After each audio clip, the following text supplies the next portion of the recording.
Bismillahirrahmanirrahim. Assalamualaikum warahmatullahi wabarakatuh. Perkenalkan, saya Ali Abidin, mahasiswa Pasca Sarjana STAI Nurul Falah Air Molek.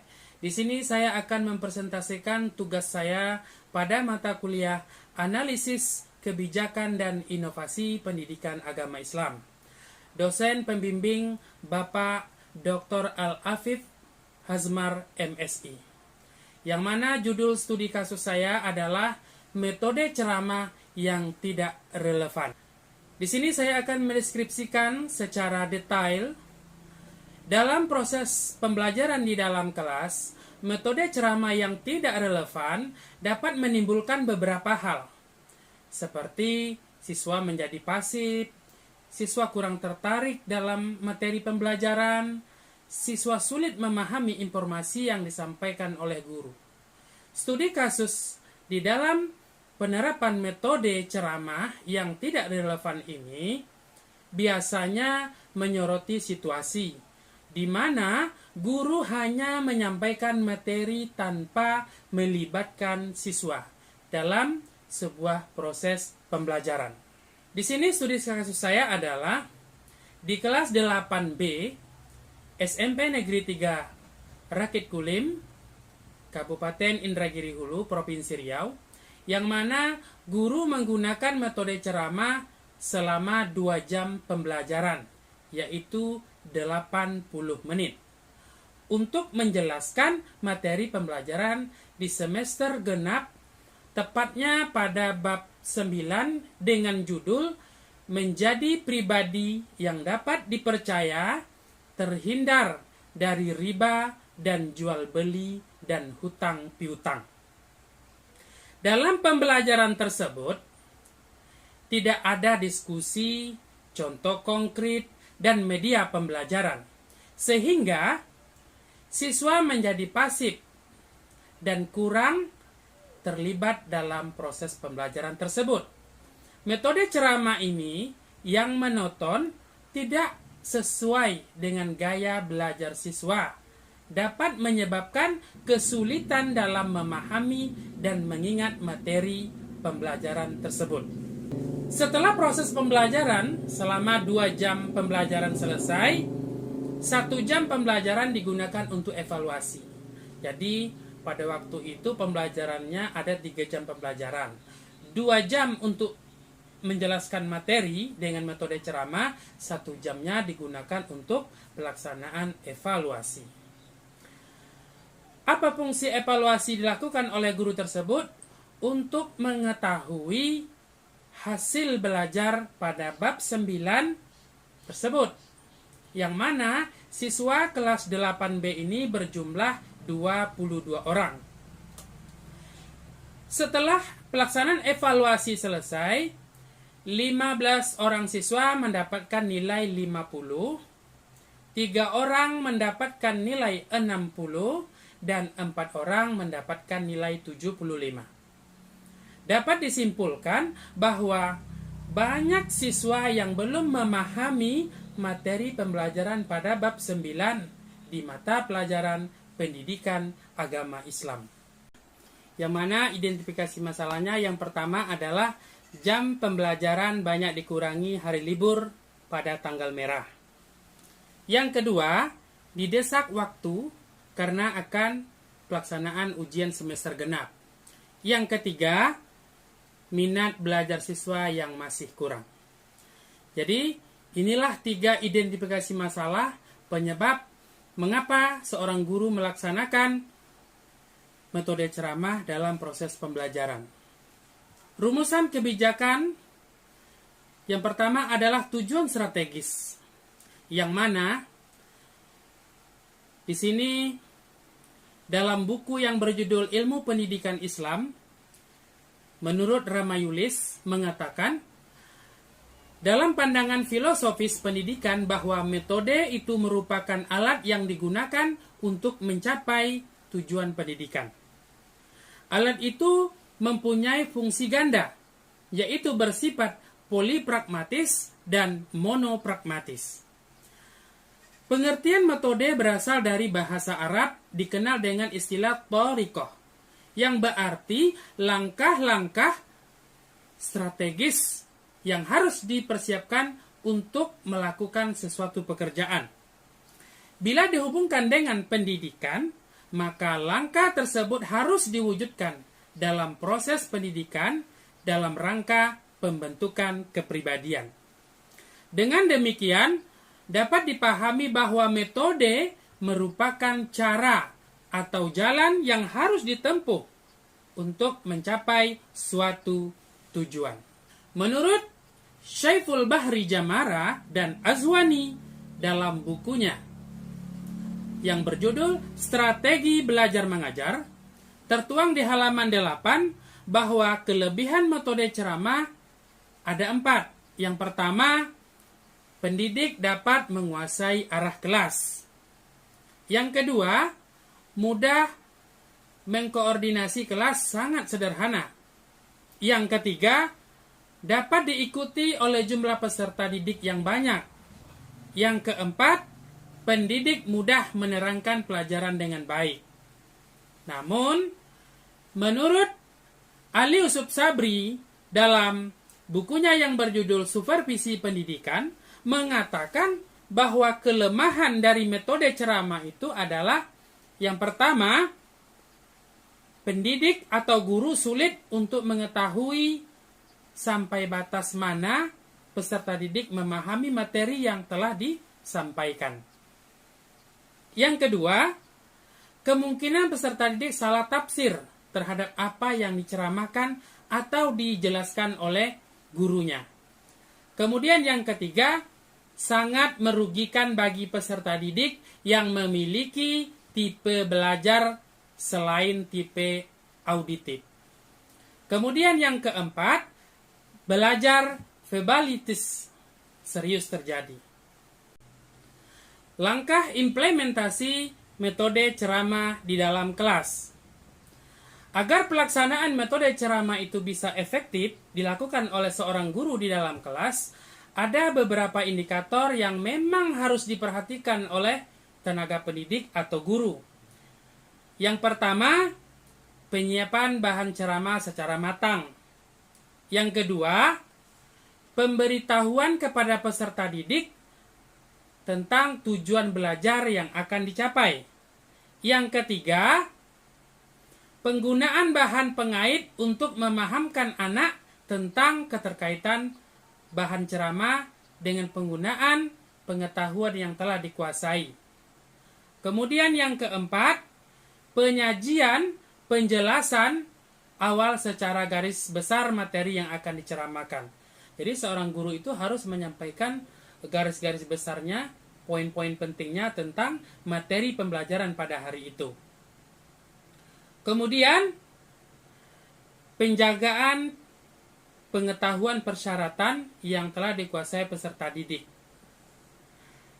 Selanjutnya, penyajian bahan ceramah diselingi dengan tanya jawab, penggunaan peraga, ilustrasi, dan contoh yang relevan. Jadi ketika dalam proses pembelajaran dengan menggunakan metode ceramah ini, guru memang harus mampu menguasai kelas dan bisa menggunakan tanya jawab dengan siswanya agar situasi kelas itu tidak fasib. Jadi ada umpan baliknya kepada siswa dalam proses pembelajaran yang sedang berlangsung. Kemudian penilaian secara bertahap pada setiap satuan bahasan. Jadi artinya di dalam sebuah bab pembelajaran itu ada 3 atau 5 tujuan pembelajaran. Kalau bisa kita menjelaskan materi itu berdasarkan per satu tujuan pembelajaran. Namun kebanyakan guru melaksanakan evaluasi itu di akhir bab saja, tidak berdasarkan tujuan pembelajaran. Jadi apabila seorang guru melaksanakan evaluasi berdasarkan per satu tujuan pembelajaran, itulah yang dinamakan dengan evaluasi formatif. Untuk mengetahui secara cepat dan jelas kemampuan seorang siswa, apakah sudah memahami materi yang sudah diajarkan atau belum. Kemudian, pemberian kesempatan kepada anak untuk mengajukan pertanyaan, tanggapan, dan kritik. Jadi kita seorang guru membuka pertanyaan. Contoh, Bagaimana anak-anak semua? Apakah sudah memahami atau ada yang ingin bertanya? Monggo. Nah, sebagai contoh. Kemudian, penciptaan hubungan antara pendidik dan peserta didik secara harmonis, terbuka, penuh humor, dan kegembiraan. Jadi memang seorang guru itu jangan hanya terfokus kepada materi yang sedang diajarkan, namun kita boleh menyelingi ketika dalam proses pembelajaran itu dengan humoris, canda tawa, agar semangat dan minat anak itu memang betul-betul muncul ketika belajar, mereka merasa semangat. Kemudian penciptaan iklim sosio-emosional kelas secara hangat. Jangan kita menjadikan suasana kelas itu menjadi ekstrim, tapi kalau bisa kita luaskan, kita enjoykan proses pembelajaran itu supaya anak-anak itu ada yang bertanya, ada yang memberi tanggapan, dan lain sebagainya. Kemudian memberikan rangkuman, kesimpulan pada akhir satuan bahasan. Jadi seorang guru pada akhir pembelajaran dengan menggunakan metode ceramah ini harus memberikan yang namanya sebuah rangkuman. Terus menarik kesimpulan pada setiap akhir satuan pembahasan yang sedang diajar. Kemudian guru memberikan tugas-tugas lanjutan kepada peserta didik tentang materi yang sedang diajarkan pada hari itu. Jadi inilah langkah implementasi pelaksanaan metode ceramah biar efektif di dalam kelas. Indikator keberhasilan.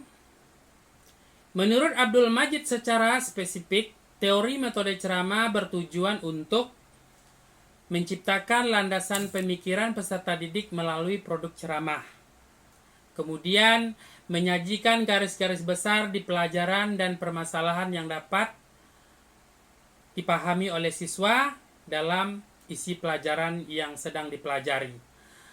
Kemudian, merangsang peserta didik untuk belajar mandiri dan menumbuhkan rasa ingin tahu melalui pemberkayaan belajar. Kemudian, memperkenalkan hal-hal baru dan memberikan penjelasan secara langsung kepada peserta didik. Dan yang terakhir, sebagai langkah awal untuk metode yang lain dalam upaya menjelaskan prosedur-prosedur yang harus ditempuh oleh peserta didik dalam proses pembelajaran. Nilai-nilai Islam yang mendasari metode ceramah ini dalam Islam didasari oleh beberapa nilai, termasuk prinsip penyampaian yang jelas dan mudah dipahami, penyampaian yang berkesinambungan dan terstruktur, serta penekanan pada pentingnya keteladanan dalam penyampaian pesan. Nilai-nilai ini membantu memastikan bahwa ceramah efektif dalam penyampaian ajaran Islam dan materi pembelajaran memberikan dampak positif bagi pendengar.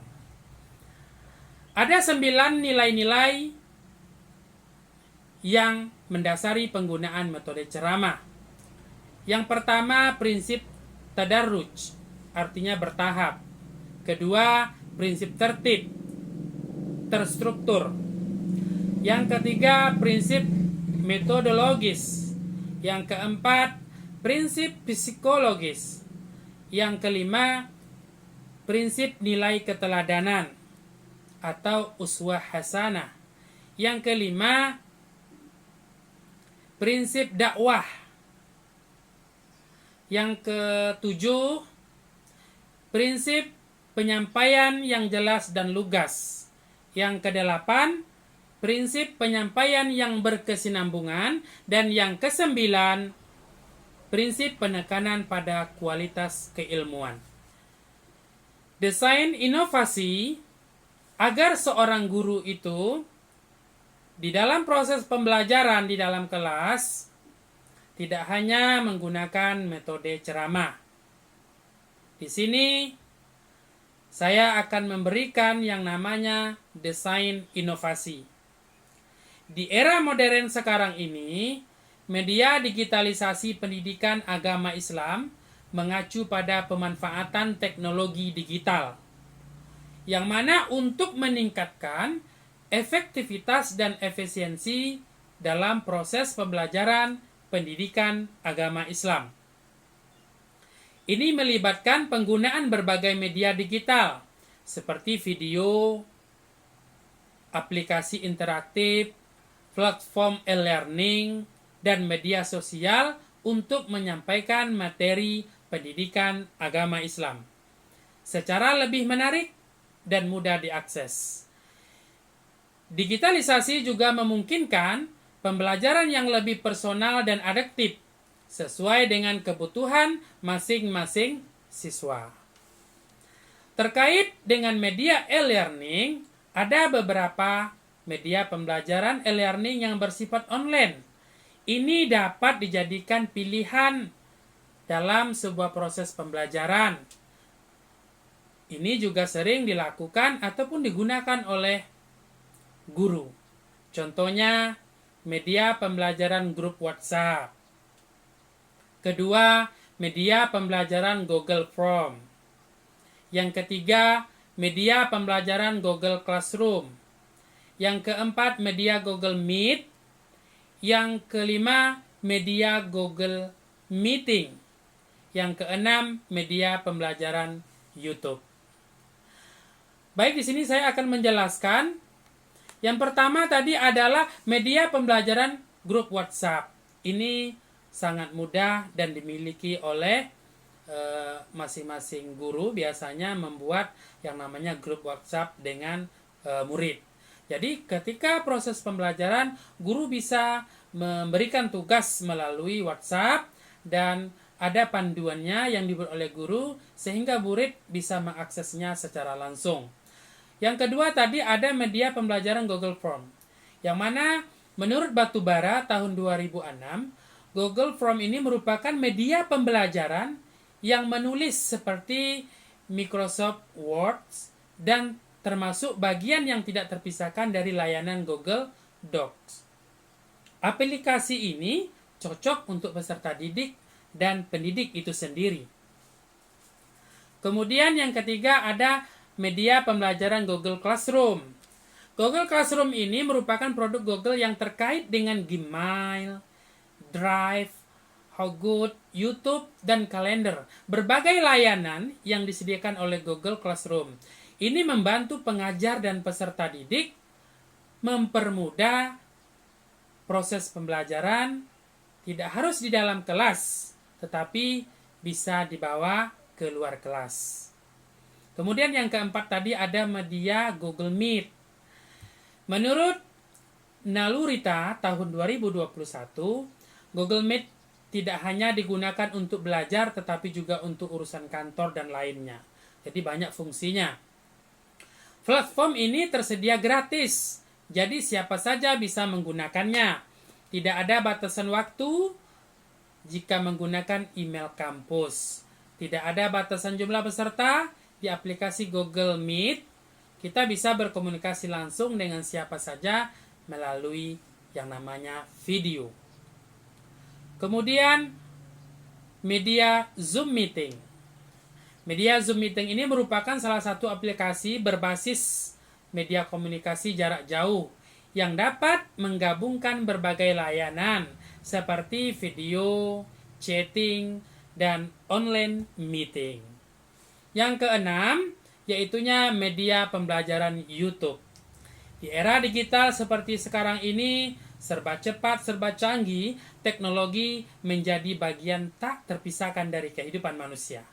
Termasuk dalam dunia pendidikan, salah satu platform yang semakin populer digunakan untuk mendukung proses pembelajaran adalah YouTube.